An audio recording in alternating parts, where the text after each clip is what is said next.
지금까지 저희는 성령의 열매, 사랑과 희락과 화평과 오래 참음을 그리고 자비와 양선을 살펴봤습니다. 이 모든 성령의 열매는 사실 하나님의 거룩한 성품이자 속성에 해당합니다. 사랑도 그리고 희락도 화평도 다 우리 하나님 안에 이미 있는 것이죠. 그렇기에 성령의 열매라고 하는 것은 이 하나님의 거룩한 성품을 향한 우리 인간의 적극적인 반응이라고 할 수 있겠습니다. 오늘 우리가 나누게 될 충성의 열매도 마찬가지입니다. 시편 100편 5절의 말씀을 보면 우리는 그것을 잘 알 수 있습니다. 여호와는 선하시니 그의 인자하심이 영원하고 그의 성실하심이 대대에 이르리로다 라고 하고 있습니다. 우리 하나님 아버지는 선하시고 인자하심이 영원하신 분입니다. 아멘이시죠? 여기서 선하고 인자하다고 하는 것은 우리가 지난 시간에 나누었던 자비와 양선을 이야기할 것입니다. 이미 하나님 안에 있는 그 거룩한 속성이라는 것이죠. 그리고 나서 이어지는 말씀은 이렇게 이야기합니다. 그의 성실하심이 대대에 이르리로다. 하나님의 성실하심 그리고 신실하심이 온 세대에 걸쳐서 영원한 것이라고 이야기를 합니다. 구약에서 성실 그리고 신실이라고 말하고 있는 것을 신약에서는 피스티스, 충성이라고 해석하고 있습니다. 결국 성령의 열매 충성은 바로 우리 하나님의 신실하심, 변함이 없으심, 이 성실하심에 대한 우리 인간의 반응이라고 할 수 있겠습니다. 여러분, 세상에도 충성은 있습니다. 우리가 직장에서, 회사에서, 그리고 사장에게 충성을 합니다. 그때 충성의 이유는 무엇입니까? 내가 해고를 당하지 않기 위하여 혹은 더 많은 이익을 얻기 위하여 승진에 대한 기대 때문에 우리는 충성을 다하게 됩니다. 이때 충성이라고 하는 건 생각보다 굉장히 조건적이게 되죠. 내게 이익이 되고 내가 충성할 이유가 있을 때는 충성을 합니다. 그러나 회사에 퇴직하고 나서 사장과 회사에게 충성하는 사람은 없습니다. 반면 우리 하나님을 향한 이 충성의 열매는 환경과 조건과 상황을 따라 변하지 않습니다. 왜냐하면 변치 않는 하나님의 어디에 근거하고 있기 때문입니까? 신실하심에 근거하고 있기 때문입니다. 여러분, 그렇기에 충성의 중요한 부분은 뭐냐면 충성의 대상이 중요합니다. 우리가 어디에 충성하는가, 그 사실이 중요합니다. 내가 무엇과 내가 누구에게 충성하는가, 그것이 핵심인 것이죠.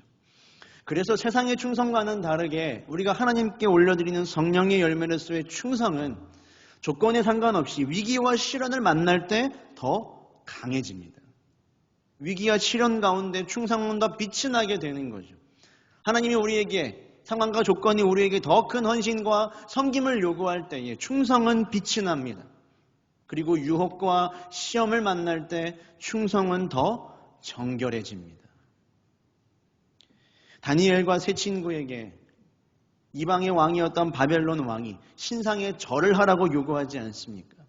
그때 하나님을 향한 그들의 충성, 그 충성이 얼마나 빛이 났는지 알 수 없습니다. 왕이 이렇게 말을 하죠. 너희가 만일 이 신상에 절하지 않으면 풀무불에 다 던져 넣을 거라고 이야기를 합니다. 그랬더니 이 세 친구가 뭐라고 이야기를 하죠? 왕이여, 우리가 섬기는 하나님이 계시니 능히 우리를 건져내실 겁니다. 하나님의 신실하심에 대한 절대적인 고백인 거예요. 그런데 여기서 더 나가서 뭐라고 이야기합니까? 그러나 만약 하나님이 나에게 그렇게 하지 않으실지라도 나는 하나님을 배신하지 않겠습니다. 이 신상에 절하지 않겠습니다.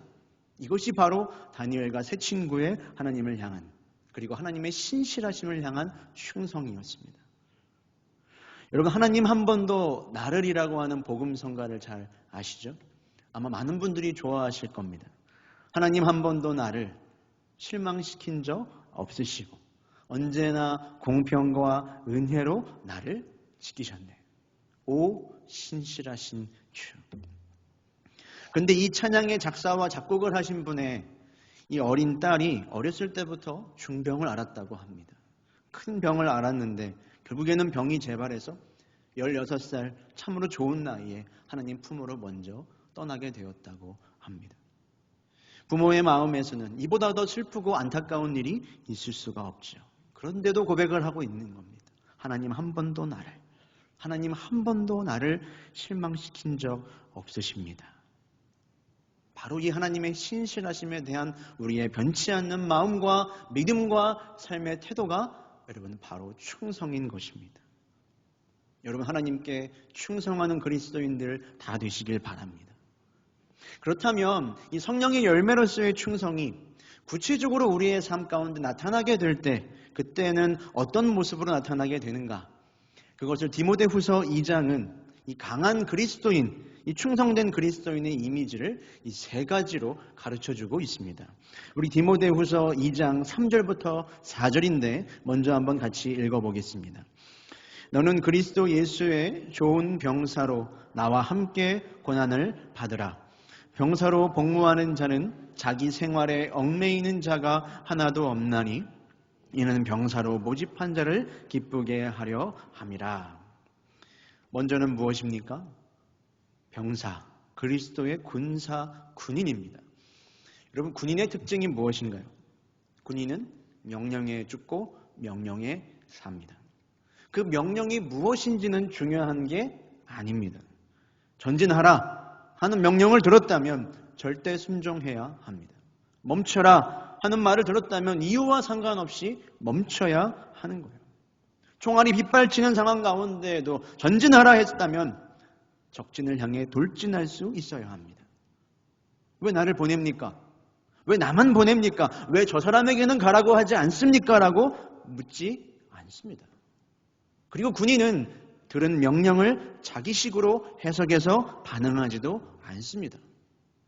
주어진 명령, 주어진 일을 감당하면서도 궁시렁대며 따르지도 않습니다. 그것은 바람직한 군인의 자세가 아니지요. 군인은 절대로 충성해서 죽지 않습니다. 죽도록 충성하지 않고 적당히 충성하고 적당히 순종해서 죽죠. 전쟁에서 패배하기 때문입니다. 첫 번째로 구체적인 충성의 모습은 나의 주권자를 향한 절대적인 믿음과 절대적인 순종으로 나타나게 되어 있습니다. 그렇다면 두 번째로는 어떤 모습으로 나타나는가? 그것이 5절의 말씀인데 다시 한번 같이 읽어보겠습니다. 경기하는 자가 법대로 경기하지 아니하면 승리자의 관을 얻지 못할 것이며 두 번째 충성은 어떤 사람과 같은가? 경기하는 선수와 같습니다. 여러분 경기에 뛰는 선수는 마땅히 지켜야 할 그 경기의 규칙이라는 것이 있죠. 만약 승리를 거두었다고 하더라도 반칙을 했다면 그 승리는 허용이 되지 않습니다. 우승을 하고 금메달을 땄다고 하더라도 금지된 약물을 복용했다고 하면 그 메달은 박탈이 되게 됩니다.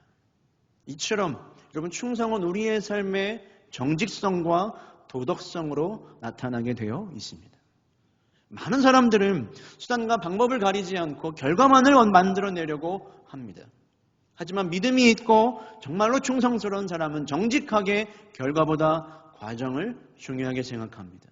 결과 이상으로 중요한 게 과정이라는 거죠. 그 과정 가운데에 나에게 이것을 맡겨주신 주님을 향하여 최선을 다하고 불법을 행하지 않고 정직한 자를 분명히 형통하게 하시는 하나님을 신뢰하며 맡기는 겁니다.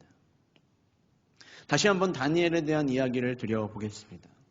다니엘은 나라가 변하고 시대가 변하고 왕이 변해도 항상 높은 자리를 유지할 수 있었습니다. 그렇게 왕이 신임하고 높은 자리에 세우는 것을 보고 많은 다른 관리들이 이 다니엘을 시기하고 질투했습니다. 그래서 이 다니엘을 두고 어떤 흠이라도 잡아서 끌어내리려고 면밀하게 다니엘의 모든 것들을 살펴봅니다. 그의 삶도 봤을 것이고 그의 인성도 봤을 것이고 그가 돌보는 모든 국정의 국사들을 살펴봤습니다. 그런데 놀랍게도 어떠한 고발할 근거도 찾을 수가 없었던 거예요.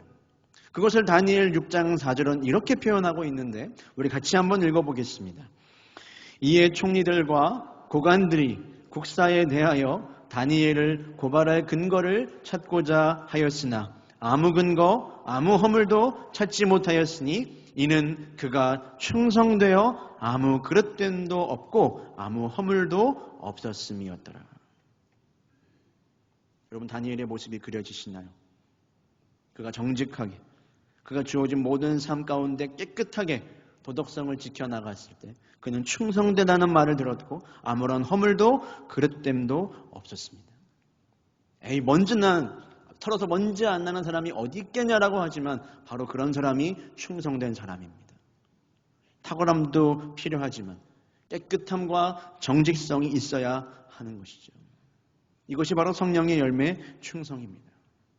여러분의 삶 가운데 이 정직함과 도덕성이 있으시기를 바랍니다. 세 번째로 충성은 어떤 모습으로 나타나는가? 그것이 6절의 말씀인데 다시 같이 읽어보겠습니다. 수고하는 농부가 곡식을 먼저 받는 것이 마땅하니라. 세 번째로 충성은 이 곡식을 추수하기 위해 씨를 열심히 뿌리고 수고하는 농부와 같다고 이야기를 합니다. 농부가 곡식을 추수하기 위해 어떤 노력을 기울이죠? 농부는 누가 보거나 보지 않거나 항상 하늘과 땅 앞에 부지런합니다. 항상 성실하죠. 나의 밭에 있는 곡식을 여러분 누가 볼 때만 돌보고 가꾸는 농부는 없습니다. 항상 모든 상황 가운데 성실함과 부지런함이 있죠. 이것이 바로 충성이라는 거예요. 여러분 우리는 하나님의 선한 일을 한 번 하고 끝나는 것이 아니라 그 선한 일을 계속하도록 부름받았습니다. 계속하도록 부름을 받았습니다.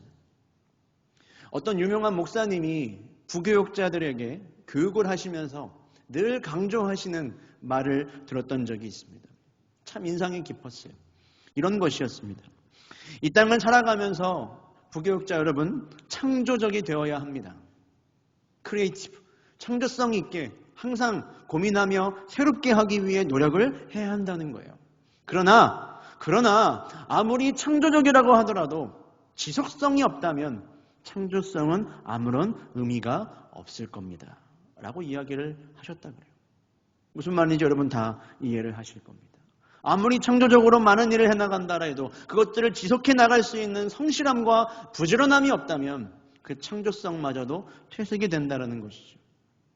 하나님의 부르심과 사명 가운데 그 빛나는 사명 가운데 우리가 얼마나 그 주어진 일을 꾸준하게 지속시킬 수 있는가? 여러분 그것이 우리의 미래를 결정하게 되는 겁니다. 제가 세 가지를 말씀드렸습니다. 성령의 열매는 크게 세 가지로 나타난다고 이야기를 드렸어요. 첫 번째는 뭐였습니까? 누구처럼? 군인처럼 절대 믿음으로 절대 순종하는 것으로 나타난다. 두 번째는 뭐였습니까? 경기하는 선수와 같이 정직하게 주어진 규칙을 깨끗하게 도덕적으로 감당하는 것으로. 그리고 세 번째는 농부처럼 인내하며 성실하게 부지런함으로 수고하는 것으로 충성은 나타나게 되어 있습니다. 그런데 안타깝게도 이 현대사회 가운데에서는 이 충성과 관련한 이러한 속성들을 그다지 중요하게 여기지 않죠. 이 시대는 성실을 비웃고 의로움을 조롱하고 충성을 배신합니다. 그런 것들은 눈에 잘 보이지도 않고 당장 현실적으로 어떤 기능을 하지 못한다는 이유로 높게 평가하지를 않는다는 거예요. 그것보다는 확실한 결과, 당장의 실적을 만들어낼 수 있는 당신의 실력과 기능을 봅니다. 그런데 문제는 교회 안에서도 많은 경우 이런 모습들이 나타나게 된다는 것이죠. 사람을 선택하고 사람을 세울 때도 이런 식으로 접근을 하는 거예요. 하나님께 신실하고 하나님께 충성된 사람이 아니라 능력이 있어 보이고 기능적으로 잘하는 사람에게 그 일을 맡기기 쉽다는 거죠. 우리 물론 하나님의 은사가 주신 것이 다릅니다. 하지만 나에게 주어진 은사를 넘어서 과연 내가 그리고 그 사람이 하나님 앞에 충성스럽고 변함없는 믿음의 사람인지 여러분 그것이 더 중요한 것이죠. 정직함과 부지런함으로 그의 삶을 영위하고 있는지를 먼저 살펴봐야 하는 것이죠. 물론 교회에서도 유능한 사람이 더 당장은 일을 잘할 수도 있겠죠. 그러나 하나님의 시각에서 보면 진짜 그리스도의 일꾼은 하나님이 그의 삶 가운데 일하실 수 있도록 하나님의 뜻과 명령에 순종하는 사람일 것입니다. 그리고 개인의 경건 생활과 하나님과의 교제하는 것을 기뻐하는 사람일 것이죠. 여러분 성경은 거듭 하나님께서 사용하시는 사람은 충성된 사람이라는 사실을 강조합니다. 고린도전서 우리 4장 1절부터 2절의 말씀을 한 번 더 읽겠습니다. 사람이 마땅히 우리를 그리스도의 일꾼이요 하나님의 비밀을 맡은 자로 여길지어다. 그리고 맡은 자들에게 구할 것은 충성이니라. 충성이니라. 하나님이 맡은 자에게 구하시는 것, 여러분 그것은 오로지 충성임을 기억하십시오. 우리의 실력도 우리의 능력도 우리의 기능도 아니에요. 달란트를 종들에게 맡기고 먼 곳에 떠났다가 돌아온 주인이 종들에게 뭘 요구합니까? 내가 얼마나 많은 것을 남겼냐? 그것이 아니었죠. 얼마나 나의 뜻과 나의 명령에 충성스럽게 살았느냐? 주인은 그것을 물어봅니다.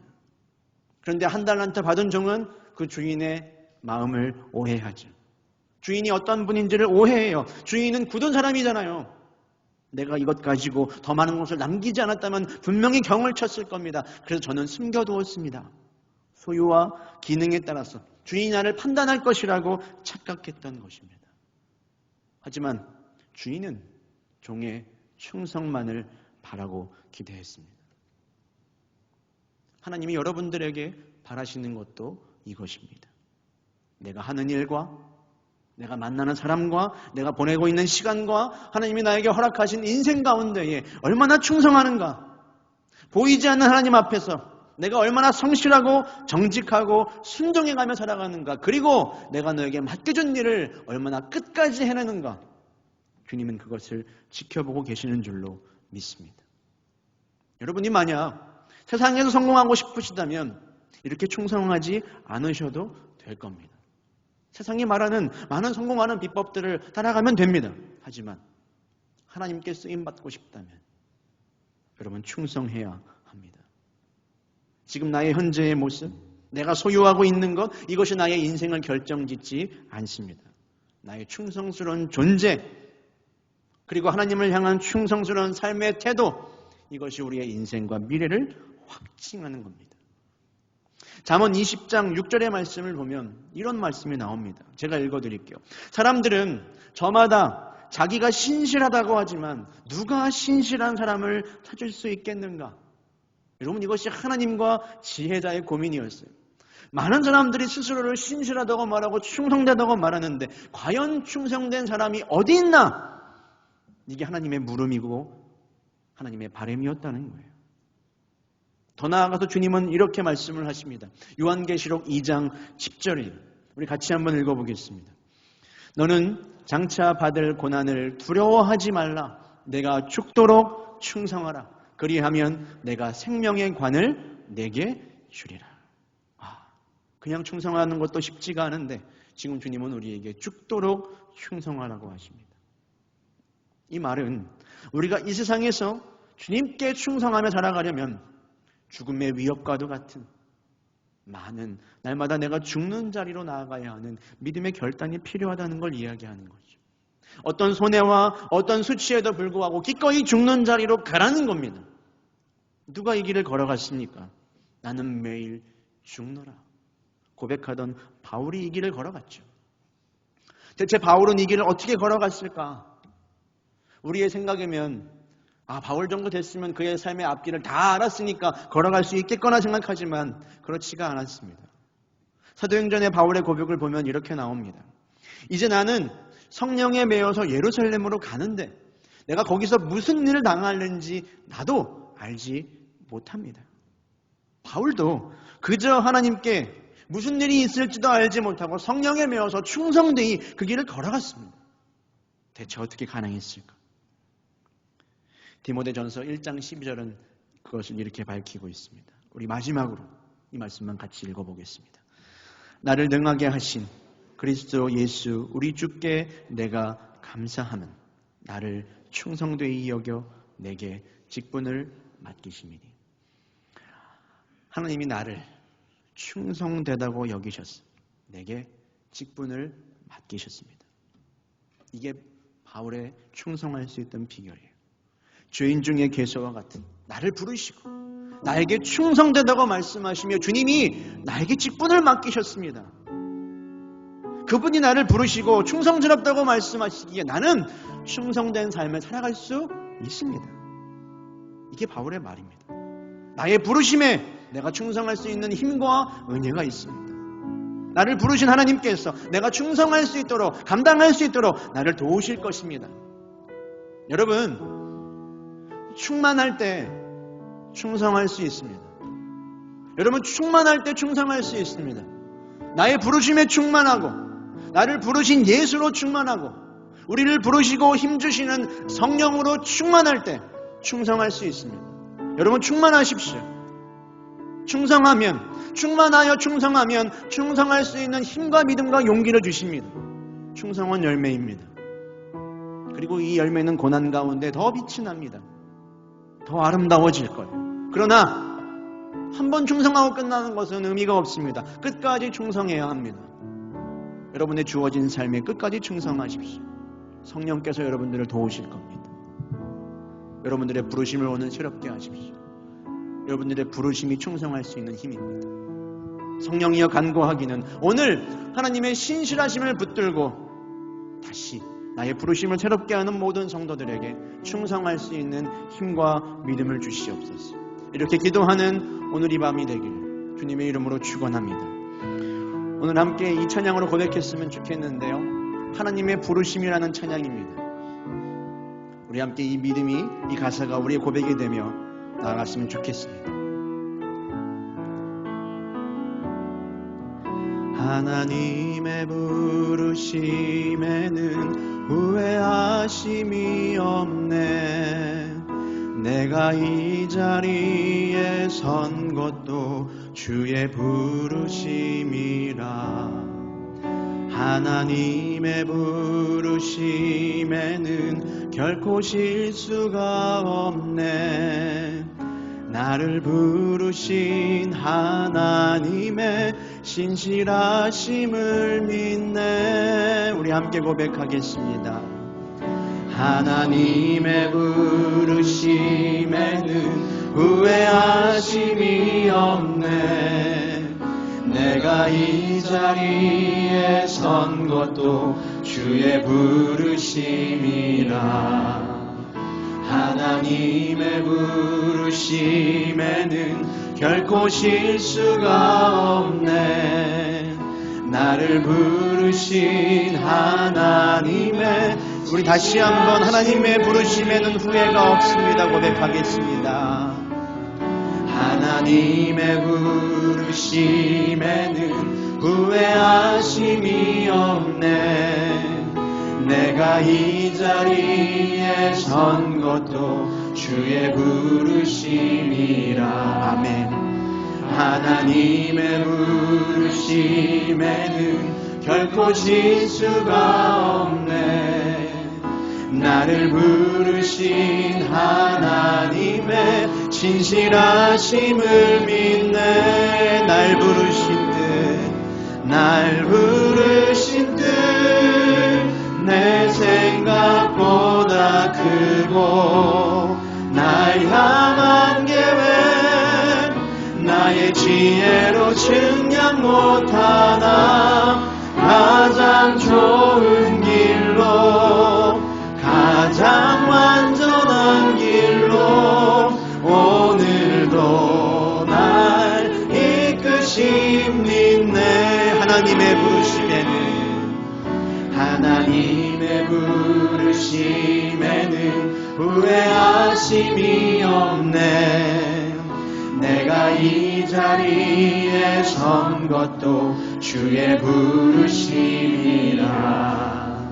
하나님의 부르심에는 결코 실수가 없네.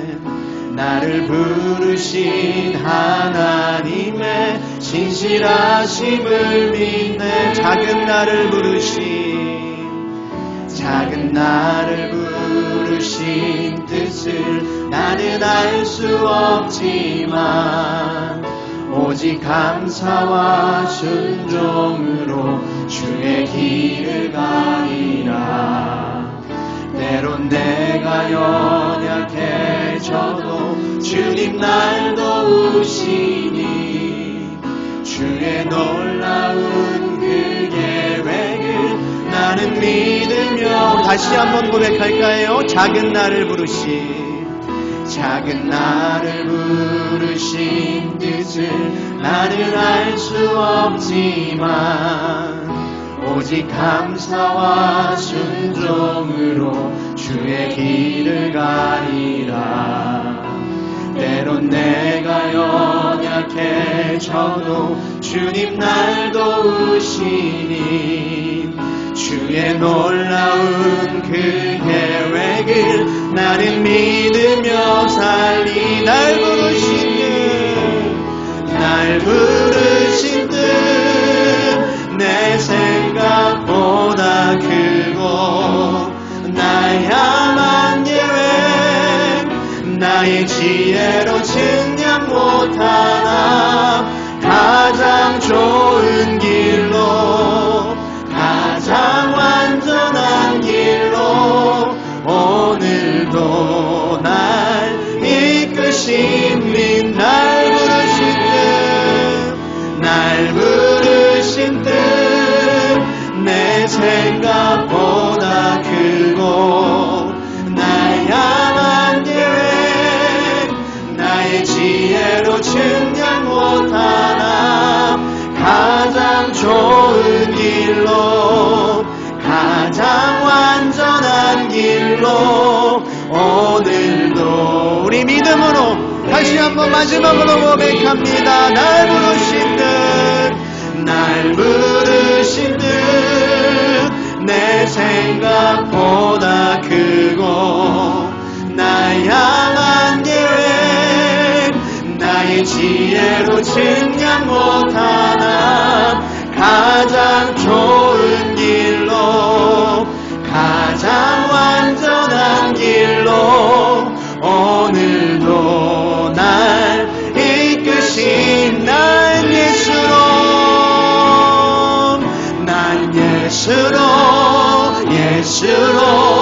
예수로 충만하네. 세상 모든 것들도 두렵지 않네.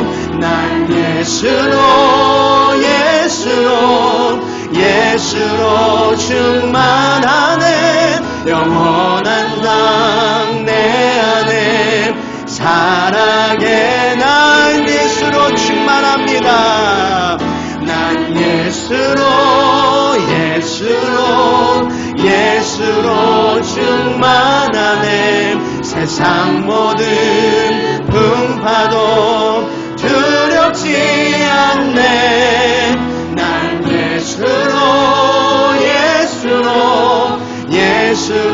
충만하네. 영원한 왕 내 안에 사는 난 예수로 충만합니다. 난 예수로 충만하네. 세상 모든 것들도 부럽지 않네. 난 예수로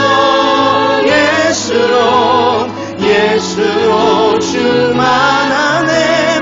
영원한 왕 내 안에 주님 우리가 충만하기를 원합니다. 난 예수로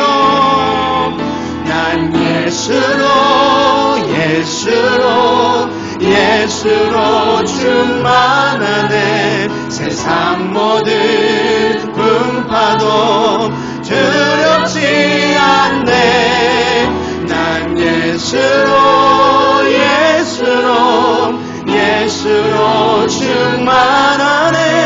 영원한 왕 내 안에 살아계시네. 영원한 왕 내 안에 영원한 왕 내 안에 영원한 왕이 살아계십니다. 영원한 왕 내 안에 살아계시네.